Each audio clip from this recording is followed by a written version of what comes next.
Hola, muy buenas de nuevo. Damos comienzo a este vídeo hablando en esta ocasión del bioclima no forestal por escasez de agua, que se identifica siguiendo con la clasificación de Köppen con la letra B. Respecto a este bioclima que le tenemos aquí, si vamos al segundo nivel, que está relacionado con las precipitaciones, se le añadiría la S mayúscula cuando la evapotranspiración, que ahora mismo hablaré de este concepto, supere las precipitaciones anuales, llamado estepario, y W mayúscula cuando esa evapotranspiración supere por 2 las precipitaciones anuales, llamado desértico. Y luego también se le añadiría la H o la K en función de las temperaturas. H minúscula cuando las temperaturas superen los 18 grados, cuando la temperatura media supere los 18 grados centígrados, y la K minúscula cuando la temperatura media anual sea inferior o igual a esos 18 grados centígrados.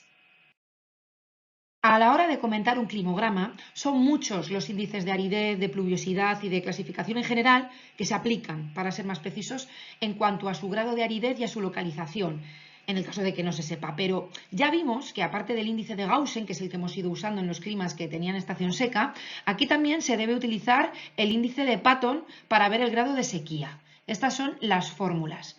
Entendiéndose por evapotranspiración la pérdida de humedad de la superficie por la transpiración de la vegetación. Pero ¿cómo se conoce, cómo se sabe si hay evapotranspiración o no? En otras palabras, ¿cómo se sabe si es un climograma, un bioclima no forestal por escasez de agua y no cualquiera de los que hemos visto, como el clima mediterráneo que tenía en los meses de verano mucha sequía? Bien, pues principalmente se debe utilizar esta fórmula para conocer la evapotranspiración, que es de Köppen, en la que se debe de multiplicar 20 por las temperaturas media anual, más 490, menos 7 por el porcentaje de la pluviometría. Es decir, aquí es una fórmula bastante compleja, pero en definitiva el resultado, si es superior a las precipitaciones reales, que nos debe de aparecer en el climograma, será estepario. Y si lo dobla, es desértico. Aquí podemos ver paisajes naturales relacionados con el clima estepario y el clima desértico. Vamos a ver 4 tipos de climas: el clima desértico, cálido y frío, y el clima estepario, cálido y frío, pero en los 4 las precipitaciones son escasas e irregulares, apenas llegando a los 100 milímetros anuales, impidiendo el crecimiento de los árboles.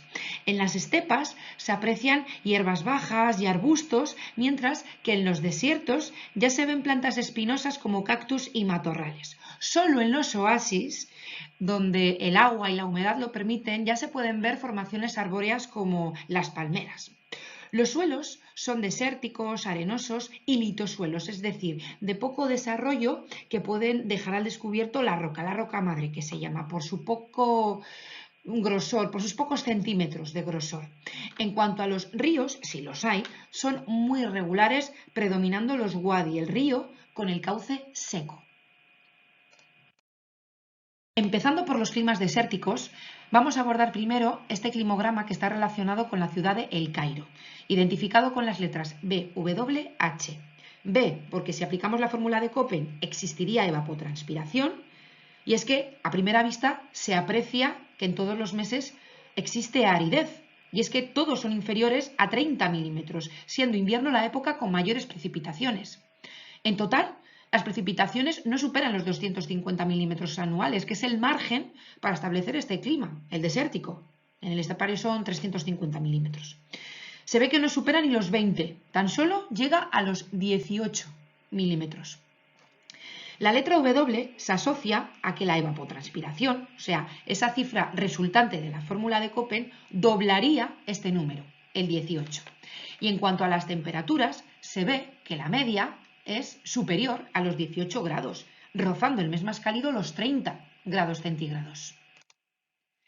El siguiente climograma, que está relacionado con una ciudad de Irán, se diferenciaría del anterior por las temperaturas, ya que la temperatura media anual no supera ni iguala los 18 grados. Aquí vemos que son 16,7. Y las precipitaciones son más abundantes, pero tampoco superan los 250 milímetros. Aquí lo podemos ver, no llega ni a 100.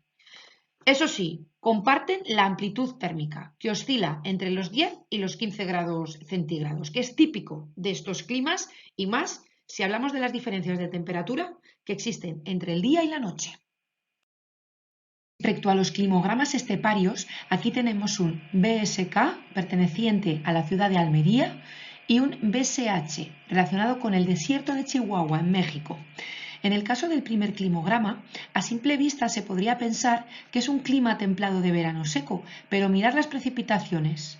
Solo el mes de diciembre supera los 30 milímetros y si aplicamos el índice de Köppen y Patton hay evapotranspiración, pero la cifra solo supera las precipitaciones anuales, no las dobla. Por eso es S, aunque las precipitaciones anuales no superen los 250 milímetros que dijimos que será el margen para establecer un clima desértico. En el climograma del desierto de Chihuahua vemos que cuando llueve mucho es en los meses de verano. Podríamos decir que es cálido también, porque fijaros, la temperatura media anual supera los 18 grados centígrados, pero es que hay un componente que tenemos que tener presente siempre a la hora de analizar un climograma, que es la altitud. Y es que aquí se aprecia que estamos a más de 1000 metros de altitud y eso repercute en la bajada de temperaturas y en el aumento de las precipitaciones que, como veis, no superan los 350 milímetros. Bien, ¿por qué se da este bioclima? Pues vamos a explicar detenidamente el porqué, ya que varía en función de si estamos en una zona tropical cerca del Ecuador o en una zona templada. En la zona tropical es mayormente por la presencia de las altas presiones subtropicales, que es la zona que se da entre el trópico de Cáncer en el hemisferio norte y el de Capricornio en el hemisferio sur, entre las latitudes 14 y 35 norte-sur aproximadamente, y también por la acción de los vientos alíseos. Estos se generan entre los trópicos y van hacia la zona de convergencia intertropical, hacia las bajas presiones ecuatoriales, y tienen dirección este-oeste en el hemisferio norte y oeste-este en el hemisferio sur, por el efecto Coriolis, por la rotación de la Tierra. Y tienen también esa dirección porque, recordemos, las altas presiones siempre van hacia las bajas presiones y en la superficie terrestre coincide con un aire continental y seco. También puede ser condicionante las corrientes marinas. Por ejemplo, en la costa chilena afectaría la corriente marina fría de Humboldt, que traería corriente fría de la Antártida, creando en esta zona un microclima anticiclónico que evita las precipitaciones. Es la causante, pues, del desierto del Pacífico, del de Atacama, uno de los desiertos más secos del mundo. En cuanto a la zona templada, pues puede ser un factor de escasez de agua la continentalidad. Y es que el aire llega a un punto del continente que llega sin humedad, como por ejemplo ocurre en el desierto de Gobi, que se sitúa en esta zona entre el norte de China y el sur de Mongolia. Pero también son las montañas, generando lo que se llama sombra orográfica o pluviométrica, que es lo que genera el efecto Foehn, ¿no? Que llueve por un lado de las montañas Barlovento y no por el lado que estemos analizando en ese momento, el desértico, que es el sotavento, no llegando las lluvias a ese punto.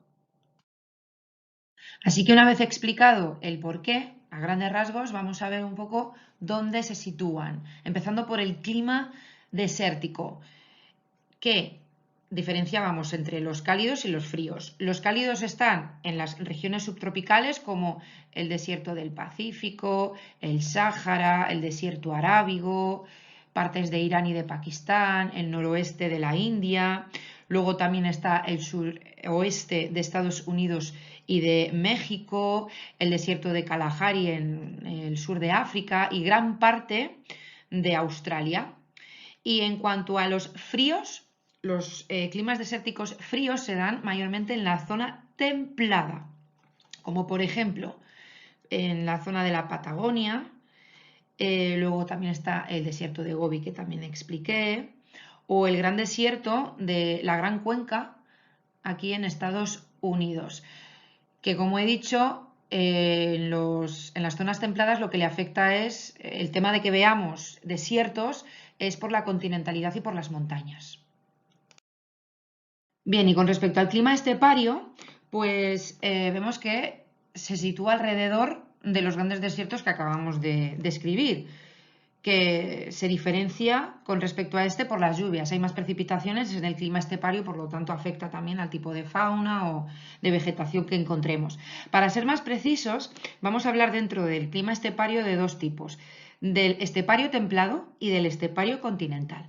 Dentro del estepario templado encontramos el semiárido, donde las lluvias se encuentran en verano con influencias monzónicas. Estamos hablando de esta zona que es la Sierra Madre Occidental de México, estas zonas de Bolivia y esta gran extensión de Argentina, esta zona de Sudáfrica y al sur también de Madagascar. Y luego, aparte del templado, está el Mediterráneo continentalizado, donde la sequía está en verano, afectada por la continentalidad. Se ve en España, como vemos en esta zona de aquí, en Sierra Nevada, en la zona de California y en el centro de Oriente. Y luego, la otra tipología, aparte del templado, era el continental. Y dentro de este estaría el monzónico, que se encontraría en las estepas de Asia Central, en zonas también del desierto de Gobi y en praderas también de Norteamérica, y el continental mediterráneo, como por ejemplo también en esta zona, en la región intermontañosa del oeste en Estados Unidos. Ahora bien, ¿cómo afecta tanto el clima desértico y el estepario a la población? Es decir, a su comportamiento y a las actividades económicas que llevan a cabo. Pues muchísimo. Es donde están mayormente los vacíos demográficos. Eso sí, junto a las zonas muy frías cerca de los polos. En los desiertos que hemos ido viendo, el del Sáhara, el gran desierto australiano, que por cierto es un conjunto de desiertos, Namibia, el desierto de México, Arabia, Irán, en esas zonas, y en muchas más desérticas, la escasa población se concentra en oasis y en su mayoría son beduinos que viven del pastoreo, un fenómeno que está ya en retroceso, o trabajadores de las explotaciones mineras y petrolíferas. Así que el confort climático en estas zonas es bajísimo por la escasez de agua y la oscilación térmica que es muy acusada, entre otros fenómenos. Esto, claro, ha influenciado su historia y en el escaso desarrollo de las actividades económicas, tanto primarias, secundarias como terciarias. Y con esto terminamos. Espero que os haya gustado y entretenido este vídeo. Si observáis que alguna información de la que he dado es errónea o queréis completar algo de lo dicho, dejádmelo en los comentarios. En el siguiente vídeo abordaré el último bioclima zonal, el no forestal por exceso de frío. Así que ahí os espero. Muchas gracias y hasta pronto.